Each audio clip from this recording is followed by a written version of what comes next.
Ahí. Enorme eterno. ¿Y por qué? ¿Qué características le llaman la atención? Cuello helado, ¿qué más?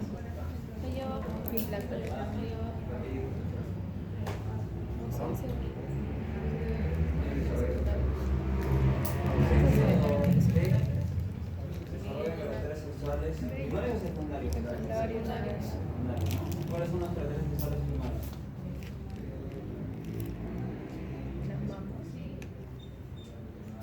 ¿Cuáles son los caracteres sexuales primarios? Sí, primarios. Desarrollo de la hormona, ¿verdad?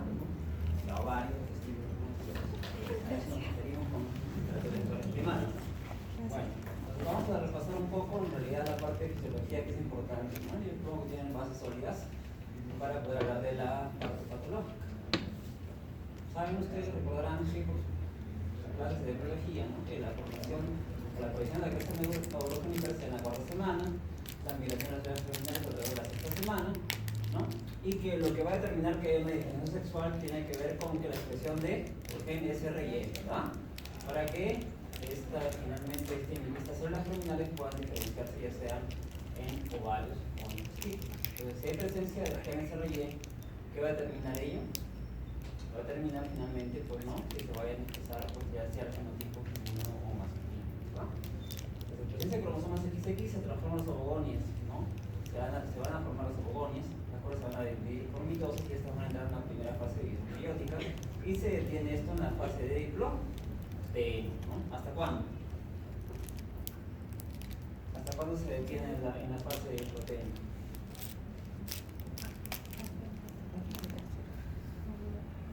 Hasta que se dé la ovulación, ¿no? La ovulación. Pues recordando, alrededor de las 16 semanas nos habíamos quedado, perdón, a partir de las 10 a 12 semanas las ovogonias empiezan el proceso de meiosis y se detienen en esta fase, ¿no? Que son bien a ser los ovocitos primarios. Y en la semana número 16 se van a identificar las folículos primordiales y alrededor de la semana número 20 podemos decir que ya podemos identificar entre 6 y 7 millones de células germinales. En la pubertad, finalmente, se va a dar o se van a liberar pues, folículos primarios, ¿no? Y estos son alrededor de 300.000 a 400.000, ¿no? Durante toda la vida, digamos, reproductiva de la mujer, ¿no? Ahora es importante recordar el factor antimuleriano, ¿no? ¿En qué interviene el factor antimuleriano? ¿Se acuerdan? ¿Qué va a permitir? ¿Por qué? ¿Qué es lo que en dónde va a actuar? Fundamentalmente. Inhibe, ¿no? Que se exprese el conducto mesonéfrico o paramesonéfrico.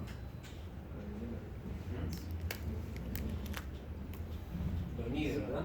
Entonces en este caso va a haber una ausencia del factor antimuleriano, lo cual va a permitir el desarrollo del conducto paramesonéfrico para que se forme la trompa uterina, el cuello uterino y el pelo superior de la vagina. Solamente es recordar un poco de la parte de biología y fisiología. Respecto a la secreción de las gonadotrofinas, esto también está regulado. Durante la pubertad va a haber un aumento en la pulsatividad de la GnRH, lo cual tiene que ver con la libertad sexual. Ahora, la secreción de LH y FSH, las gonadotrofinas, se da en forma pulsátil, ¿verdad? Cuando hay pulsos rápidos, ¿qué es lo que se va a liberar fundamentalmente? La hormona luteinizante, ¿verdad? Cuando los pulsos son lentos, ¿qué es lo que se va a liberar fundamentalmente? La hormona foliculoestimular. ¿Ok? Bueno, si hablamos propiamente de la hipófisis, la población de células gonadotróficas viene a ser el 10%. ¿Ok? Recordaron esta parte, ¿no? Las glucoproteínas que se van a sintetizar, ¿no? Entre ellas la FSH, LH, TSH. Pues la especificidad está dada fundamentalmente por las unidades de tipo beta. Ahora sí, hablemos del ovario, ¿no? ¿Cuáles son las células principales en el ovario? La célula de la teca y la célula de la granulosa. Okay. ¿Qué hormonas se producen en la célula de la teca? Andrógenos. ¿Y en las células de la granulosa? Estrógenos fundamentalmente. ¿Qué hace que en la célula de la granulosa se produzcan fundamentalmente estrógenos? ¿Qué enzima se encuentra en la célula de la aromatasa? ¿Cuál? La aromatasa, ¿verdad? La aromatasa. También podemos encontrar la célula del estroma, entre las cuales están las células intersticiales secundarias y las células de Miller. Ahora, ¿cuál es el principal estrógeno en la mujer? ¿Todos son iguales? ¿Cuál es el principal estrógeno en la mujer? El estradiol, ¿verdad? El estradiol no viaja solo, ¿verdad? Viaja unido a proteínas. El principal transportador de los estrógenos viene a ser en todo caso la albúmina. También incluye aquí la globulina ligadora fijadora de hormonas sexuales, pero solamente es un 30%. ¿Okay? El principal transportador del estradiol es la albúmina. Ya habíamos comentado la aromatasa, tiene que ver sobre todo con la síntesis del estradiol a partir de precursores que pueden ser también andrógenos, ¿no? La androstenediona o la testosterona. ¿Dónde se produce la androstenediona en la mujer? Muchachos. ¿En corteza? En parte. ¿Y dónde más?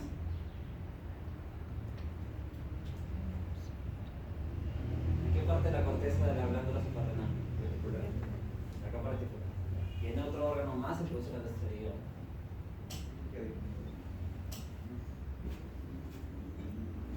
En los ovarios. Entonces, la aromatasa no solamente se encuentra en las células de la granulosa, lo podemos encontrar en diversos tejidos, por ejemplo, a nivel del hígado, el hipotálamo, en los músculos, en el tejido adiposo, subcutáneo, por eso interviene en la conversión periférica. Y después de la menopausia, como dice aquí, la grasa subcutánea es responsable principal de la mayor parte de producción de estrógenos. ¿Okay? Bueno, pues acá lo vemos, ¿no? La testosterona, ¿no? Puede ser un precursor a partir del cual, por la acción de la aromatasa, se puede formar el estradiol. Ahora, ¿cuáles son los principales andrógenos circulantes en la mujer? Son estos aquí.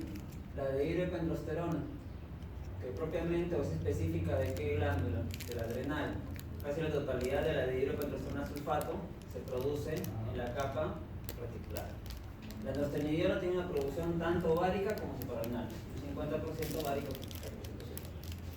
¿Okay? También interviene aquí la testosterona propiamente dicha y la dihidrotestosterona. Fíjate lo que ya hemos comentado, no vamos a detener en ello. Ahora, el ciclo menstrual es importante porque este es un ejemplo único de retroalimentación positiva. Porque ¿qué es lo que determina que se produzca la ovulación?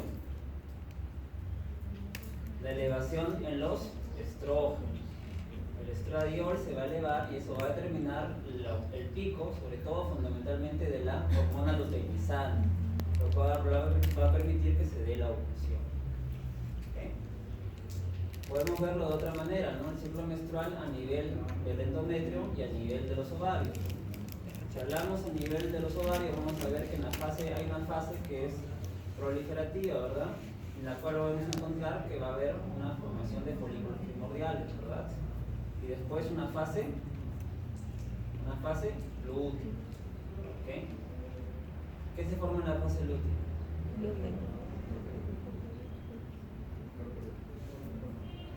¿Y qué puede formarse a partir de esta fase lútea? ¿O qué se da a partir de la fase lútea? Bueno, fundamentalmente va a haber un predominio de la progesterona, ¿no? Pero si se da el embarazo, ¿qué puede formarse a partir del cuerpo lúteo? ¿Qué se puede formar? Puede llegar hasta la implantación, ¿no? Y la formación necesita trofoblast, todo lo que ustedes ya recordarán. Respecto a la función de las hormonas femeninas, hay dos funciones fundamentalmente, ¿no? Hormonal y reproductora. Entonces, estamos viendo todas las hormonas que intervienen en el ciclo menstrual y en general en el eje gonadal, ¿no? Los estrógenos, andrógenos y la progesterona. Recordar también la unidad fetoplacentaria. Entonces, esta es la vía enzimática, ¿no? Recordarán que los estrógenos tienen que ver con la síntesis se da a partir de la síntesis del colesterol, ¿no? El colesterol va a dar lugar a la pregnenolona y esta a su vez es la dihidroepiandrosterona. La pregnenolona a su vez en progesterona y esta a su vez en androstenediona. partir de la cual puede formarse también testosterona o también estrona y estradiol. Entonces son estos los principales estrógenos. ¿Cuál es el más potente? El estradiol. ¿Cuál encontramos en otros tejidos de la mujer? La estrona. ¿Y cuál es el menos potente?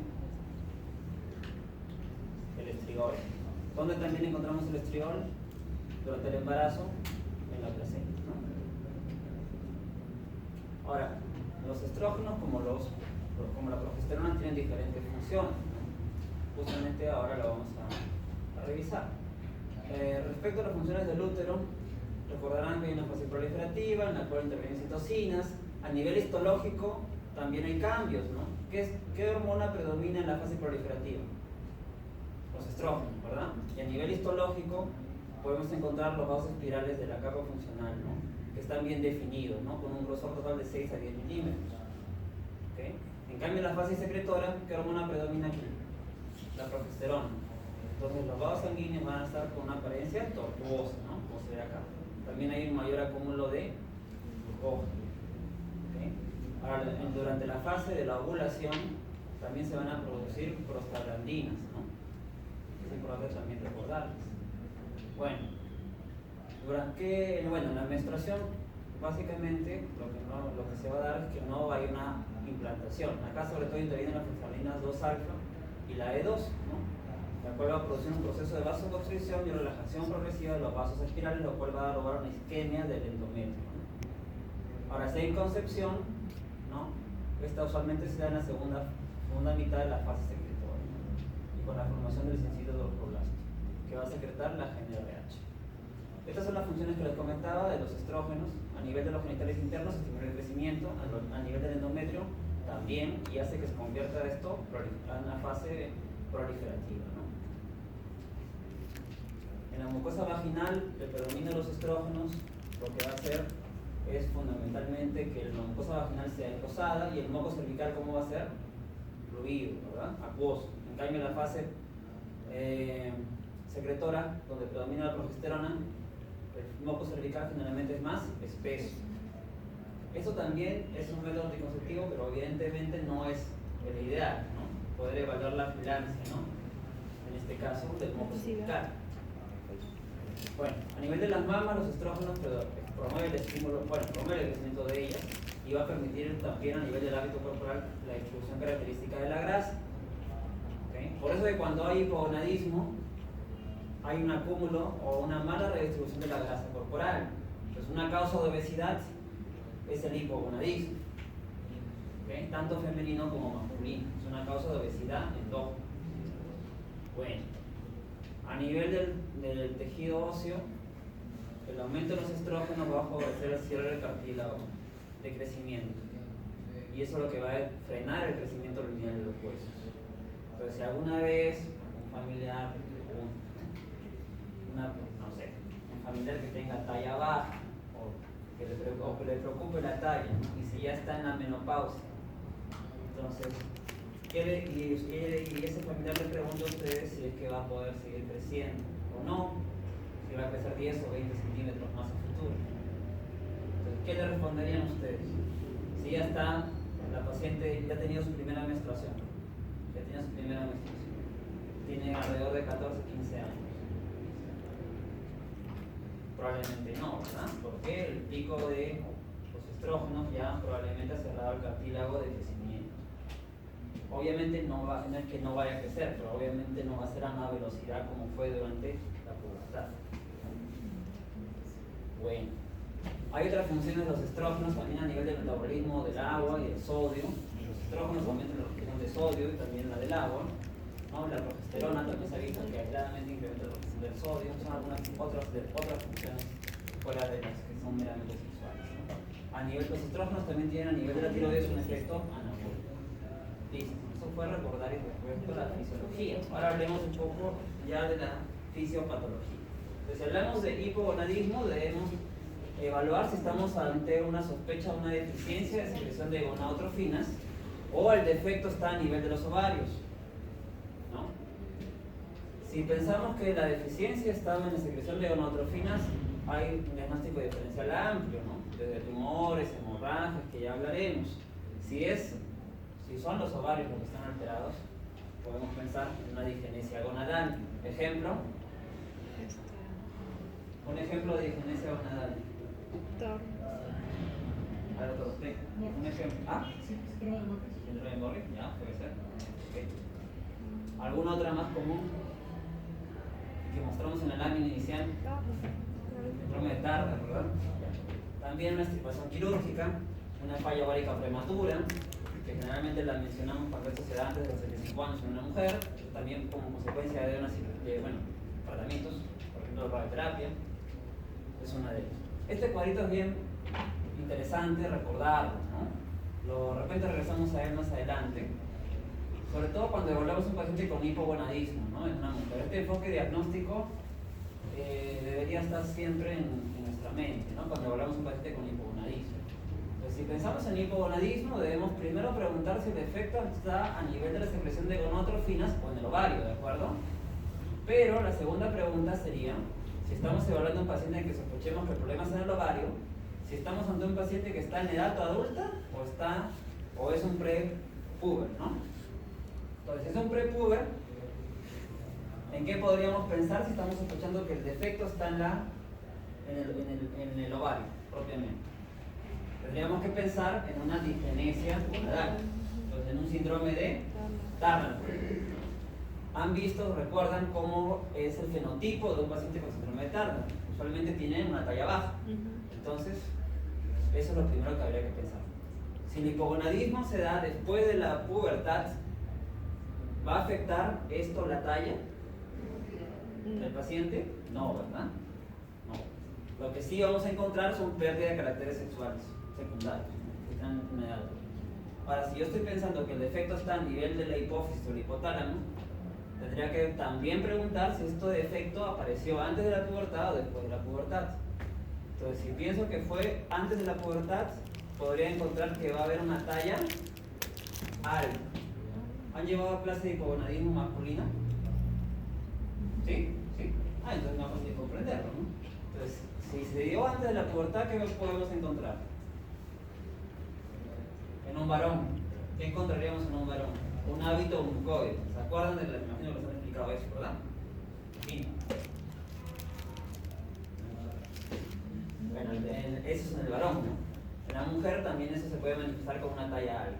Un ejemplo de hipogonadismo hipogonadotrófico que cursa con talla alta.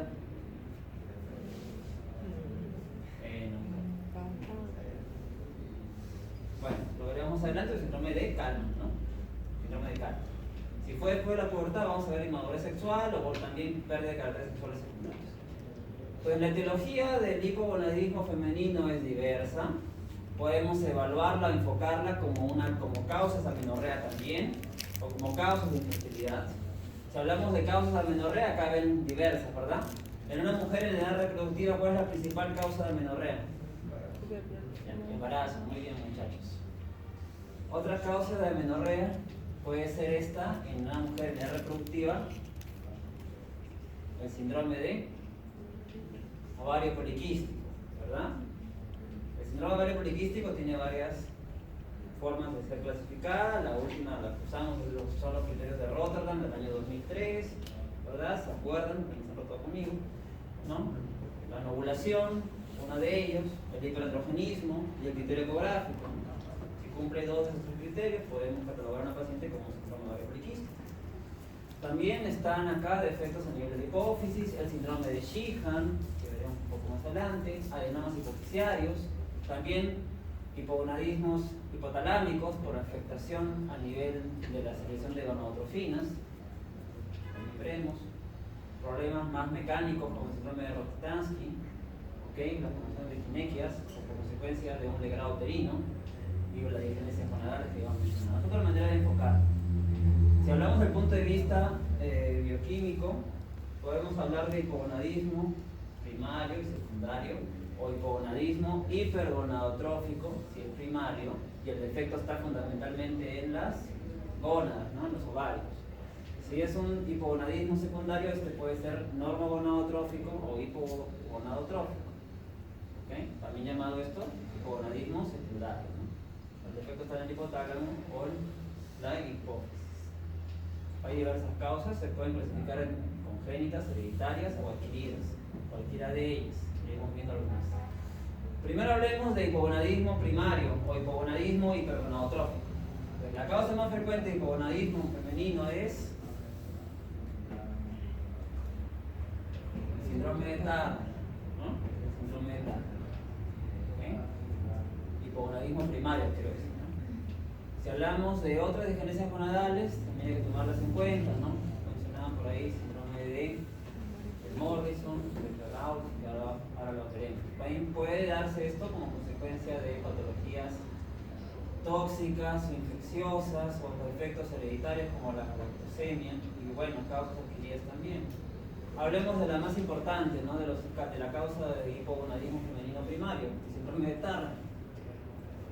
Entonces, ¿cuál es el cariotipo de un síndrome de Turner? 45X. Va a haber la lesión de un cromosoma X. Pero es esta la única forma de que el cariotipo de un paciente con síndrome de Turner. En realidad no. Si hablamos de la etiología, viene a ser prácticamente un 40-50% el cariotipo. Pero hay otras formas, hay mosaicismos en los cuales este cromosoma X no se expresa adecuadamente. Inclusive puede haber también un cromosoma Y que no se expresa. ¿Okay? No es el único cariotipo característico del 46X0 o la ausencia del cromosoma X. También hay mosaicismos que vienen a ser no el 50%, pero sí una causa importante. Entonces no todo síndrome de Turner va a tener este cariotipo X0. Ojo. Lo clásico es que el paciente tenga talla baja, amenorrea, pero sobre todo primaria, ¿no? ¿Qué quiere decir que la amenorrea sea primaria? Que no ha presentado menstruación en su vida, ausencia de menstruación. Algunos hablan de amenorrea primaria por lo menos hasta los 16 años, ¿no? ¿Verdad? ¿Y cuál es el primer cambio normal que ocurre durante la pubertad de una mujer?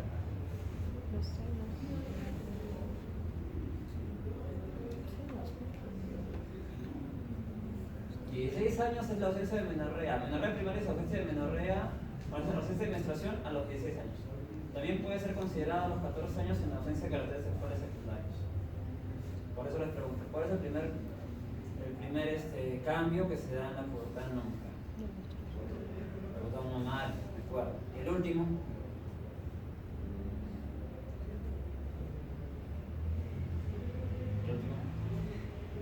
La menstruación. Bueno, en el síndrome de Turner, ¿qué fenotipo encontramos? Ya lo estábamos conversando, ¿no? Puede haber hipertelorismo, ¿ok? Puede haber, quiero decir, una separación marcada entre el botón mamario, podemos encontrar una implantación baja del cuello, que es lo típico, también un cuello alado, linfedema, a nivel esquelético un acortamiento del cuarto metacarpiano. En algunos casos puede haber sentidas gonadales, sobre todo en las formas de mosaicismos, un cúbito vago y también una ausencia de caracteres sexuales secundarios. Vamos a ver que también hay defectos a nivel cardiovascular, como la estenosis de la aorta. Que puede asociarse a retraso mental, pero en este caso es leve.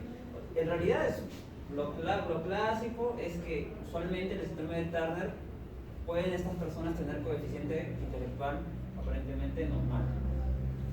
Eso también es característico, a diferencia del síndrome de Down, por ejemplo.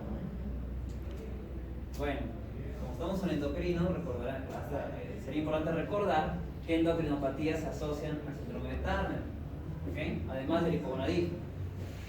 En pacientes con síndrome de Turner es importante siempre hacer la búsqueda de obesidad abdominal, ¿no? ¿Por qué? Obesidad visceral, porque el hipogonadismo puede favorecer el desarrollo de obesidad.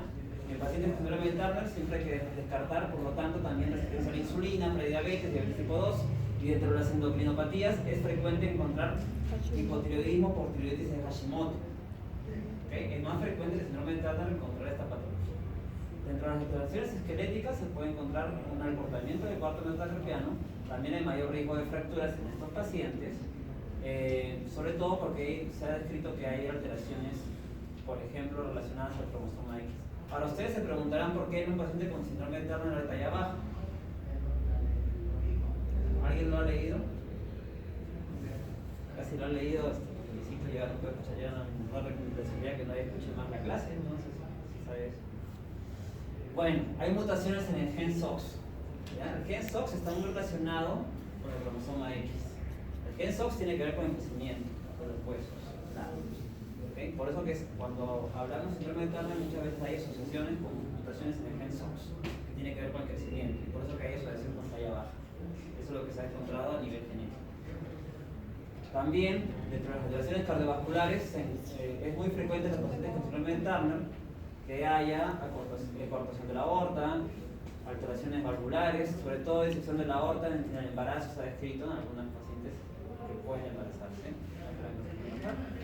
También se ha descrito afectación renal hasta un 40%, rotación, duplicación del sistema pilocaricial, y también es frecuente encontrar hipertensión por las alteraciones renales y a nivel cardíaco. Ahora, esto ya también es para que lo recuerden, que las curvas de crecimiento se modifican en esta patología. Estos pacientes deberían tener su propia evaluación de crecimiento y desarrollo, ¿no? Las curvas de crecimiento y desarrollo que se aplican a la población general no se aplican a la enfermedad de Turner.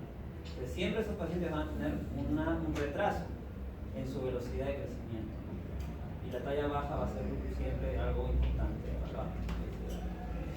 En los mosaicismos es importante evaluar siempre las gónadas y encontrar si hay cintillas o gónadas rudimentarias, porque si los pacientes tienen mosaicismo y tienen una gónada rudimentaria, potencialmente esta puede malignizarse. Entonces, estas cintillas se encuentran presentes, lo ideal sería extirparlas, ¿okay? Es un riesgo que tienen estos pacientes, porque puede aparecer un tipo de neoplasia que es el gonadoblasto. Rápido. Entonces, una es la única diferencia gonadal, otra es la que les decía, el síndrome de Ferrari, que usualmente tiene un origen genético y un patrón de herencia autosómico recesivo. Solo para recordar esta parte, ¿qué quiere decir que una enfermedad tenga un patrón de herencia autosómico recesivo? ¿Qué posibilidad hay de que se exprese la enfermedad? En porcentaje. 50%. 25%. ¿Qué porcentaje de que sean portadores del defecto genético? 50%. ¿Que sean sanos? El otro 25%. ¿Cierto? A diferencia de lo que es un patrón de herencia autosómico dominante. Bueno, en estos pacientes que tienen este síndrome, que es raro, solo se los menciono, es una causa de disgenesia gonadal, puede haber sordera, ¿okay? Moderada, severa, ¿no? Y pueden haber gónadas en cintilla en lugar de ovarios. Y es una causa de amenorrea primaria. También está el síndrome de Swyer, o una disgenesia gonadal, pero más bien de tipo 46XY. En este caso hay mutaciones en el gen SRY, por lo cual no se expresa adecuadamente el cromosoma Y. De tal manera que el fenotipo de estos pacientes es típicamente femenino, no se da la pubertad, en la pubertad retrasada, y es causa de amenorrea. Pues vamos a encontrar que el paciente va a tener una ausencia de desarrollo de caracteres sexuales secundarios de acuerdo a su sexo. ¿Okay? Entonces, inclusive puede haber un útero y gónadas rudimentarias que puede tender a malignizarse con el tiempo. También se puede dar esto como más bien ya no como una disgenesia, sino como una agenesia gonadal. Entonces, evidentemente, la detección de estos pacientes se daría en la etapa neonatal, ¿verdad? Neonatos con un morfotipo aparentemente femenino normal, pero con infantilismo sexual. En estos pacientes llama la atención que su fenotipo más bien es 46XY. Entonces, la parte de la evaluación clínica en un neonato es importante, ¿no? Respecto a la presencia del desarrollo de gónadas, ¿no? No se puede pasar diagnósticos. También puede haber defectos enzimáticos propiamente de la gónada, ¿no? Por ejemplo, mutaciones a nivel del citocromo P17 que va a condicionar una alteración en la producción de estrógenos. Cualquier tipo de bloqueo en la vía enzimática, sobre todo a nivel del citocromo P17, que va a dar lugar a que haya amenorrea primaria. Ahora, como cuando hay defectos a este nivel, usualmente hay elevación de ciertos precursores que tienen efecto mineralocorticoide, por eso que además de haber hipogonadismo, puede haber también hipertensión, por ejemplo. Bueno, también está el síndrome de Morris. ¿Alguien sabe en qué consiste el síndrome de Morris? ¿Se los han presentado alguna vez? Sí, exactamente. No hay resistencia a la acción de la testosterona. Entonces, el cariotipo de estos pacientes es un 46 XY, ¿ok? Pero lo que vamos a encontrar es una feminización más bien a nivel testicular. Entonces, va a haber una insensibilidad a la acción de los andrógenos, ¿no? Hay formas parciales y formas completas. Estos pacientes tienen talla alta, un fenotipo aparentemente normal, pero su cariotipo es 46XY. También hay riesgo de que se malignicen, por lo cual cuando se diagnostica esta enfermedad debería extirparse los testículos, ¿no? Rudimentarios. Bueno, otras características de estos pacientes: rostro femenino, crecimiento femenino, aspecto corporal femenina típicamente, ¿ok? Tienen un pene pequeño, similar a un clítoris cubierto, ¿no? Y bolsas estocables vacías que simulan como si fueran labios femeninos. Entonces, podemos encontrar en esos pacientes, en conclusión, una vagina ciega, ausencia de útero, testículos normales, pero el fenotipo claramente femenino. Otras causas en realidad de hipogonadismo hipergonadotrófico también están dentro de ellas la insuficiencia ovárica prematura, ¿no? En realidad se cataloga a estos pacientes cuando tienen una falla ovárica, algunos hablan de 40 años, en realidad el punto de corte ahora es más temprano, 35 años, ¿no? Se da esto en 1 a 1000 mujeres en menores de 30 años y en 1 a 100 en menores de 40 años, ¿no? Algunos le denominan menopausia prematura o insuficiencia ovárica prematura. Ahora, ¿cómo encontraríamos los niveles de FSH usualmente en una mujer con este diagnóstico? Elevados, ¿no? Evidentemente. Hay una correlación con un valor de FSH por lo menos mayor a 40. Para que me entiendan, en la menopausia, ¿qué ocurre? ¿Qué ocurre en la menopausia? Cesa la producción de estrógenos, y la FSH se eleva. Si esto ocurre tempranamente, antes de los 75 años, hablamos de insuficiencia ovárica prematura. Bueno, también puede darse por iatrogenia, como les había comentado, pacientes con neoplasias que reciben radioterapia, quimioterapia, pueden desarrollar estos trastornos, este trastorno de hipogonadismo hipergonadotrófico, ¿no? Listo, eso fue hipogonadismo hipergonadotrófico. Si hablamos más bien de hipogonadismo hipogonadotrófico, hablamos de deficiencia en la secreción de gonadotrofinas. Hay diversas formas de clasificarlas, estas pueden ser congénitas o adquiridas, ¿ok? El defecto puede estar en la hipófisis como puede estar en el hipotálamo, ¿ok? Por ejemplo, no hablemos de las causas hipotalámicas, defectos o tumores a nivel del hipotálamo, ¿no? Un cranofaringioma, por ejemplo, anomalías genéticas, también se ha descrito. Pero ahora no todas las causas de hipogonadismo son orgánicas, puede haber causas funcionales. En la mañana veíamos un ejemplo, ¿verdad? Con un caso clínico, ¿no? Una paciente con anorexia nerviosa, ¿cierto? Pero en la anorexia nerviosa puede haber un hipogonadismo hipogonadotrófico. También lo denominan a esto hipogonadismo hipotalámico. Este espectro de enfermedades forman parte de hipogonadismos funcionales. Funcional a la depresión, a la anorexia nerviosa, a la bulimia, al estrés. Entonces también puede haber hipogonadismo de causa funcional. Bueno, hablemos de algunas patologías más comunes que son causas de hipogonadismo hipogonadotrófico. El síndrome de Kallmann. ¿Con qué se asocia el síndrome de Kallmann? Anosmia o hiposmia, muy bien. ¿Qué más? ¿Qué es lo que se va a alterar? ¿La secreción de qué? De GnRH, ¿verdad? ¿Y por qué? Porque dentro de la vía intrauterina va a haber una alteración en la migración de las células que secretan justamente la GnRH junto con la placa olfativa. Ahora, además de ello puede haber malformaciones urogenitales y sobre todo defectos en la línea media. ¿Cómo se manifiestan los defectos en la línea media clínicamente? Puede haber hernia umbilical, muy bien, ¿qué más?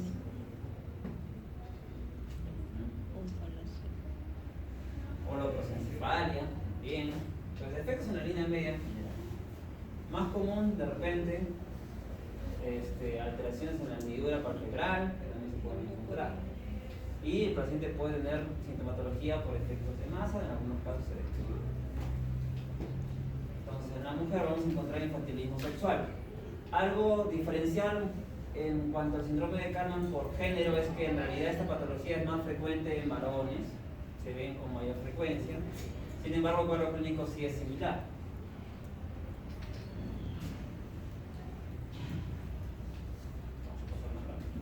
Entonces, ¿qué vamos a encontrar? Típicamente en el fenotipo una talla alta, ¿verdad? Una talla alta.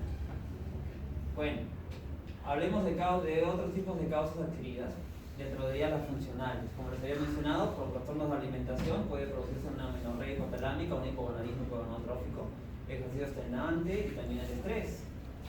Ahora, ¿por qué en trastornos de alimentación se ve esto, no? Porque en realidad la pérdida excesiva de peso puede alterar la pulsatividad de la secreción de la GnRH y eso es causa de hipogonadismo. ¿Okay?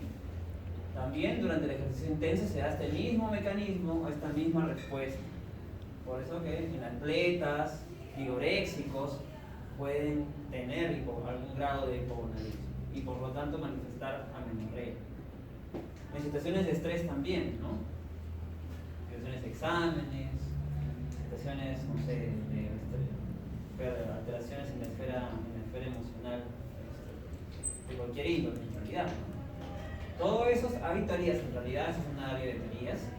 Cuando hay estrés, ansiedad, hay un hipercortisolismo. Y ese hipercortisolismo también va a alterar la susceptibilidad de secreción de la GnRH. Por lo tanto, puede provocar hipogonadismo hipogonadotrófico.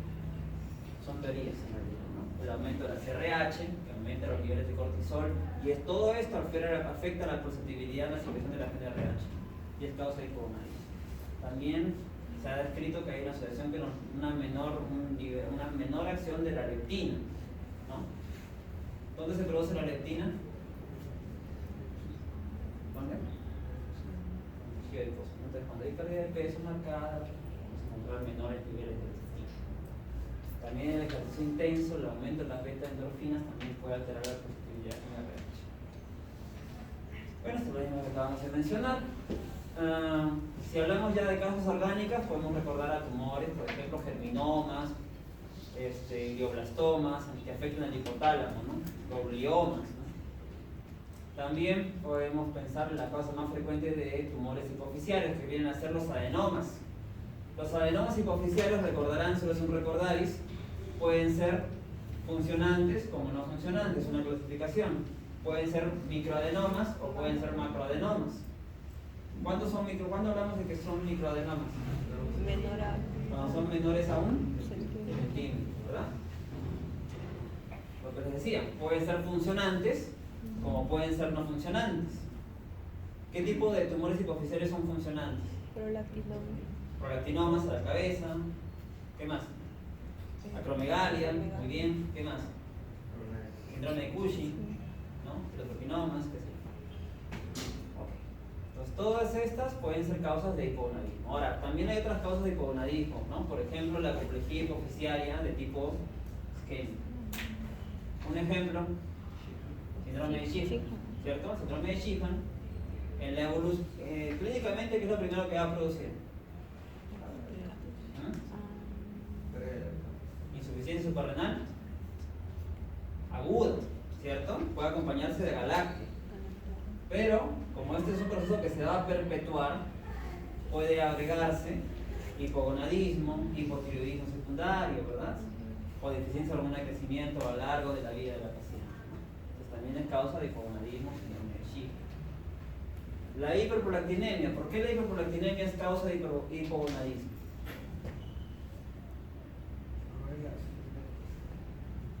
Aumentan los niveles de progesterona, ¿verdad? ¿Qué más? Aumenta la prolactina y disminuye los niveles de FSH y LH. Aumenta la prolactina y disminuye. ¿Por qué se produce eso? Por el pulso.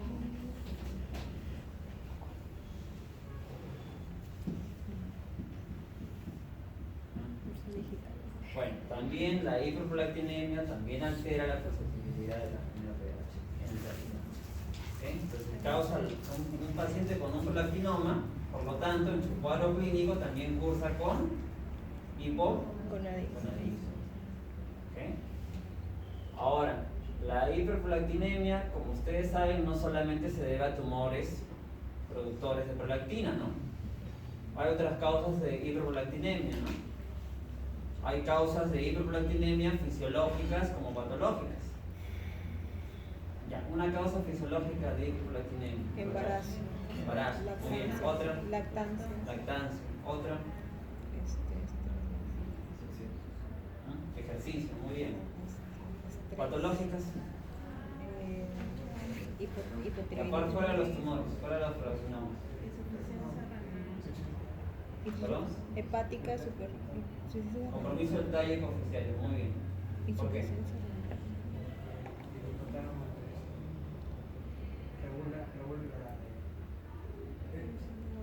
tálamo inhibe la producción de... ¿Cuál es el principal inhibidor de la prolactina? Dopamina. Dopamina. ¿Por dónde viajan las vías dopaminérgicas?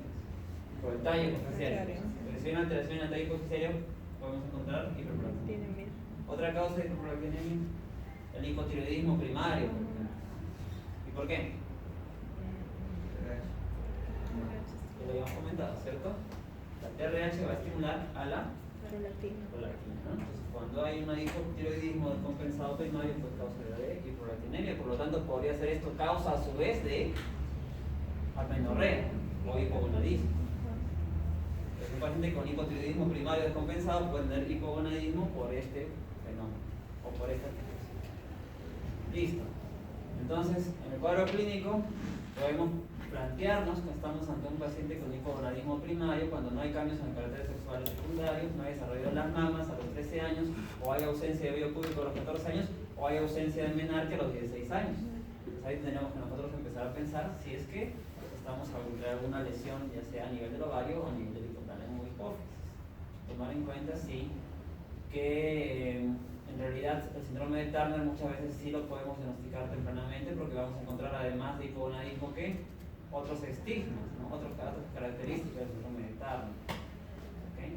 Si el diagnóstico más bien fue la adultez, vamos a ver una reversión de los caracteres sexuales secundarios.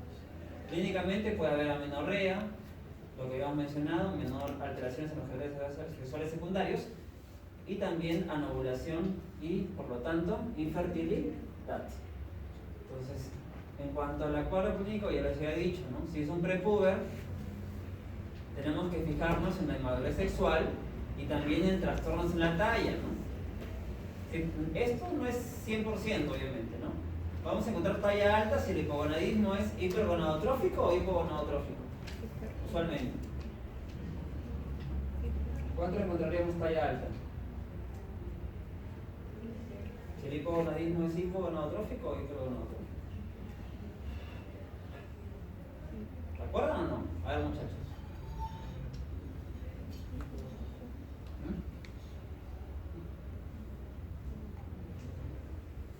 Hipo o hipergonadotrófico. O recordamos, o volvemos a la diapositiva anterior. Claro, pensamos en talla alta, por ejemplo, el síndrome de Kalman, ¿verdad? En hipogonadismo hipogonadotrófico. Talla baja, entonces, cuando sospechamos en un hipogonadismo hipergonadotrófico, pensaríamos en una talla, encontrar una talla baja, ¿verdad? Con todas las demás características en cuanto a fenotipo. Si es un postpuber, no trastornos en la talla. ¿Por qué no hay trastornos en la talla? Porque ya se dio el, ¿qué cosa? El cierre del cartílago de crecimiento. Ya se dio el pico de secreción de hormonas, de estrógenos. Listo. Entonces, en cuanto a diagnóstico, acá nos ayudamos nosotros de hormonas, el dosaje de hormonas. Es importante. Es importante además evaluar cuál es la periodicidad de los ciclos menstruales. Cuando hablamos de polimenorrea,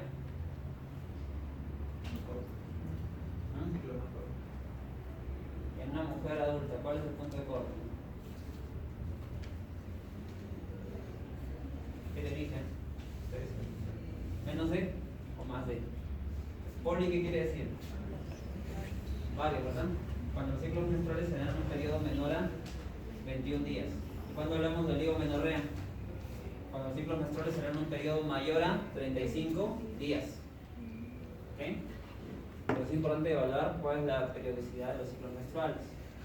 si queremos determinar si hay alteraciones en la secreción, en la producción de hormonas, el momento ideal para dosar las hormonas es entre la fase folicular, entre el tercer a quinto día del ciclo menstrual de una mujer. En ese momento se debería dosar los estrógenos, asociados al dosaje de gonadotrofinas, FSH y LH, para poder primero determinar si estamos de un hipogonadismo hipogonadotrófico o no gonadotrófico o hipergonadotrófico. Caso mencionado, los valores ideales. Ahora, la FSH en este momento además nos ayuda no solamente para evaluar la función de la adenopófisis, sino también hay una correlación respecto a la fertilidad. En una mujer sin problema de fertilidad, usualmente la FSH dosada al tercer día de la menstruación suele ser menor a 10. ¿Ok? Es una manera indirecta también de evaluar la fertilidad. También podemos evaluar otras hormonas como la progesterona. Si queremos evaluar si hay algún defecto en la ovulación, ¿cómo yo sé si una mujer ovuló? Por ejemplo, dosando la progesterona. Si una mujer ovuló, empieza a producirse la progesterona. Entonces, si yo quiero saber si la fase lútea se dio en la paciente, puedo tomar en cuenta el valor de la progesterona en el día 21 del ciclo menstrual. Una manera práctica de hacerlo es tomar en cuenta la fecha de última regla y restar 7 días. Y si el valor de la progesterona usualmente es mayor a 5, sí se presentó la ovulación. Entonces, hay pacientes que pueden tener ciclos menstruales regulares, pero no necesariamente cada ciclo menstrual va a ovular. Entonces, una manera indirecta de evaluar si una mujer ovuló es midiendo la progesterona. Otra forma además de evaluar es además del hipogonadismo, evaluar si hay alteraciones en la fertilidad, que es algo nuevo que se está haciendo, que es el dosaje del factor antimuderiano. Entonces, de manera indirecta, el factor antimuderiano nos dice si hay una reserva ovárica adecuada o no. Cuando el factor antimuderiano usualmente es menor a 0.3, si está por encima de 3.5 es normal, ¿ok? Pero si ya es menor a 0.3 o muy bajo, hasta 0.1, decimos que hay un compromiso en la fertilidad probablemente en la mujer. No les pido que memoricen ni sepan esto, ¿no? Solamente les menciono en realidad que también hay formas indirectas de evaluar la fertilidad desde el punto de vista bioquímico, con el dosaje de estas hormonas. Otros exámenes que se pueden hacer al evaluar la fertilidad y el hipogonadismo en una mujer es una ecografía transvaginal, usualmente también en la fase folicular. Puede ser a los 7 días de iniciar la regla. Cuando estudiamos la fertilidad también debemos estudiar no solamente el factor femenino, sino también el factor masculino. Entonces el evaluar un espermatograma es importante, ¿no? Porque muchas veces las mujeres van a consulta externa y solamente se enfocan en el estudio del factor masculino, pero es importante también evaluar el factor masculino. ¿Okay? No solamente el factor femenino, sino también el factor masculino. Bueno, se lo llevamos listo. Si queremos evaluar si hay alteraciones mecánicas, por ejemplo, a nivel de las trompas o fricciones, una histerosalpingografía nos puede ser útil, ¿no? Si sospechamos que además o una causa de hipogonadismo o de amenorrea es el síndrome ovario poliquístico, debemos evaluar los criterios, la ecografía, el dosaje de hormonas y siempre tomar en cuenta que esto es un diagnóstico diferencial, ¿no? El diagnóstico diferencial del síndrome ovario poliquístico puede incluir el hipotiroidismo, que puede provocar también amenorrea, la hiperprolactinemia, que también es causa de amenorrea, la hiperplasia suprarrenal congénita, no clásica o tardía, también es un diagnóstico diferencial. La acromegalia también se podría considerar un diagnóstico diferencial. ¿Por qué? ¿Por qué podría ser la acromegalia un diagnóstico diferencial del síndrome ovario poliquístico? ¿Por? ¿Hiperglicemia? No necesariamente. Porque puede haber hirsutismo. Entonces, dentro del estudio del hirsutismo, un diagnóstico diferencial es la acromegalia. Bueno, eso era para comentar esa parte. Hablemos de tratamiento. Pues el tratamiento en realidad acá es un poco complicado cuando la causa es una disgenesia gonadal, ¿verdad? ¿Por qué? ¿Por qué creen? Porque la fertilidad probablemente no se va a poder recuperar, ¿cierto? En la disgenesia gonadal. Pero sí es importante dar tratamiento con reposición de estrógenos. Porque la consecuencia que puede traer ello es que la paciente desarrolla a futuro osteoporosis. El hipogonadismo es causa de osteoporosis, entonces el tratamiento hormonal es importante en los pacientes con hipogonadismo. ¿Okay? Y obviamente porque esto va a mejorar su calidad de vida, ¿no? Pues una paciente con hipogonadismo clínicamente puede manifestar bochornos, puede haber trastornos de depresión o trastornos de sueño si no hay corrección hormonal. ¿Okay? Es importante. Si la causa del hipogonadismo primario es por una lesión anatómica, el tratamiento quirúrgico obviamente debe ser lo indicado, ¿no? Ahora, dentro de lo que habíamos mencionado en el tratamiento, si la disgenesia gonadal se asocia a un exceso en un cromosoma Y o hay cintillas gonadales rudimentarias, siempre hay que sugerir la extirpación de estas gónadas rudimentarias porque tienen un riesgo potencialmente de malignizarse, ¿no? Ser parte de un gonadoblastoma. Bueno, esta es otra parte más de infertilidad. Se pueden usar diferentes esquemas de tratamiento, no les pido tampoco que memoricen esto. Se puede usar citrato, cuando hay problemas de ovulación se puede usar citrato de clomifeno, el cual es un modulador de receptores estrogénicos que van a favorecer o ayudan a la ovulación. También se pueden usar inhibidores de la aromatasa, ¿okay? Que por un feedback negativo va a estimular la secreción de gonadotrofinas. Inhiben la síntesis de estrógenos y estimula la liberación de gonadotrofinas. Por eso que favorece la ovulación, el pico de LH. ¿Okay? Es parte del tratamiento de infertilidad que se puede hacer. Si queremos evaluar defectos en la fase lútea, hay una prueba que hacemos que incluye dar progestágenos, ¿no? Por 7 días, ¿no? Y esperar que se produzca la regla. Si esto se ocurre es porque el defecto está en la producción de progestágenos. Entonces el problema en la paciente está en la fase lútea. Son pruebas que se pueden hacer en el diagnóstico, ¿no? Del hipogonadismo. Si estamos ante una insuficiencia ovárica prematura, también es importante dar tratamiento hormonal, ¿no? Con estrógenos. Los estrógenos que usamos pueden ser anticonceptivos. Ahora, si usamos anticonceptivos y la paciente tiene un útero, ojo con eso.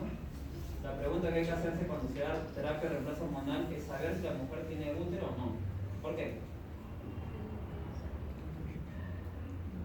Porque si yo le doy estrógenos, ¿qué puede ocurrir? Potencialmente puede favorecer el riesgo de un cáncer, ¿verdad? Un cáncer endometrial.